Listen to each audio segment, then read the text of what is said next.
En pénétrant dans l'atelier de verrier situé dans le quartier Saint-Georges, nous pensions entrer dans un univers de transparence. Dans un premier temps, nous n'avons rien vu. Puis, en regardant de plus près, les angelots nous sont apparus. Momentanément déposés pour être restaurés, ces vitraux datent du XVIe siècle. Et ce qui est de plus extraordinaire, c'est qu'en fait, bien qu'il y ait eu un recensement très précis de tous les vitraux anciens, ces verres sont passés au travers du recensement. On ne les voyait pas très bien, on pensait que c'était de simples verres rouges ou bleus qui étaient en façade. Ces vitraux ornent le monastère de Brou dans l'Ain. Ils sont en cours de restauration, un travail de précision. La difficulté pour moi maintenant, c'est de trouver un verre qui corresponde effectivement à la couleur. Ensuite, c'est la peinture qui doit revivre grâce à la grisaille que le maître verrier refait dans l'esprit de l'œuvre originale.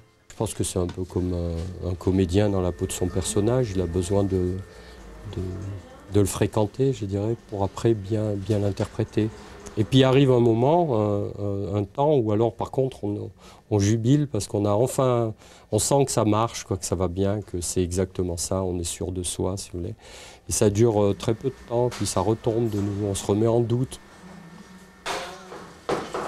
Il faut être très moderne dans l'esprit, mais il faut être respectueux de ce qui a été fait et surtout de conserver. En fait, moi j'essaye de faire comprendre aux apprentis quand ils arrivent qu'on ne leur demande pas si c'est beau ou pas. On n'est pas là pour ça, on est pour transmettre quelque chose qui nous vient du passé aux générations futures. Avant de rendre au monastère ces vitraux historiques, le travail se fera à l'abri des regards. Les angelots sont un trésor à garder précieusement.